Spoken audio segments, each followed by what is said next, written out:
மன்னார் மாவட்டத்தில் கழிவு முகாமைத்துவத்தை வினைத்திறனாக மேற்கொள்ள எடுக்க வேண்டிய நடவடிக்கைகள் தொடர்பாக ஆராயும் கருத்தாடல் கூட்டம் மன்னார் மாவட்ட செயலகத்தில் மாவட்ட அரசாங்க அதிபர் கனகேஸ்வரன் தலைமையில் இடம்பெற்றது.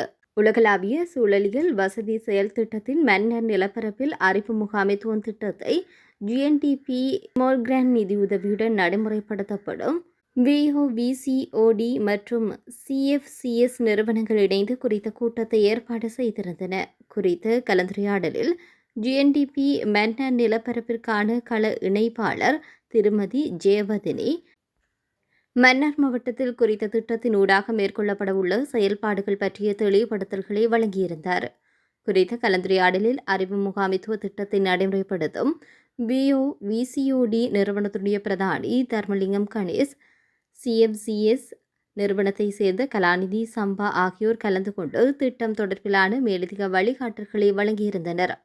குறித்த கூட்டத்தில் மாவட்ட திட்டமிடல் பணிப்பாளர், தேசிய சூழலியல் அதிகார சபை பிரதிநிதிகள், பிரதேச சபை செயலக பிரதிநிதிகள், பொது சுகாதார பரிசோதகர்கள், கிராம உத்தியோகர்கள், MEBA உத்தியோகத்தர் மற்றும் சம்பந்தப்பட்ட அரசு அதிகாரிகள் மற்றும் அரசு சார்பற்ற நிறுவனங்களான குறிப்பிட்ட சில நிறுவனங்களும் கிராமங்கள் சார்ந்த பிரதிநிதிகளும் கலந்து கொண்டு மன்னார் மாவட்டத்தில் தற்போது கழிவு முகாமைத்துவம் எதிர்கொள்ளும் சவால்கள் குறித்து தம்முடைய கருத்துக்களையும் பகிர்ந்து கொண்டனர். மேலும் கூட்டத்தில் மன்னாரில் அதிகமான கழிவுகள் சேரும் பிளாஸ்டிக் கொள்கலன்கள் எவ்வாறு அகற்றப்படுகிறது, இடங்களை அடையாளம் காணுதல், அவற்றை அகற்றக்கூடிய நடவடிக்கைகளை மன்னார் பேசாலை நானாட்டின் நகரசபை பிரதேச சபைகளுடைய செயலாளர்கள் சார்பில் உடனடியாக எடுக்கக்கூடிய விடயங்கள் கலந்துரையாடப்பட்டது. அத்துடன் பாடசாலைகளில் சிறுவர்கள், இளைஞர்கள், மகளிர் குழுக்களினுடைய பங்களிப்புடன் கழிவு முகாமைத்துவம் பற்றிய விழிப்புணர்வுகளை பரவலாக்கம் செய்தல், புதிய தொழில்நுட்ப முறைகளை உட்புகுத்தல் என்பவை பற்றி விரிவாக கலந்துரையாடப்பட்டது.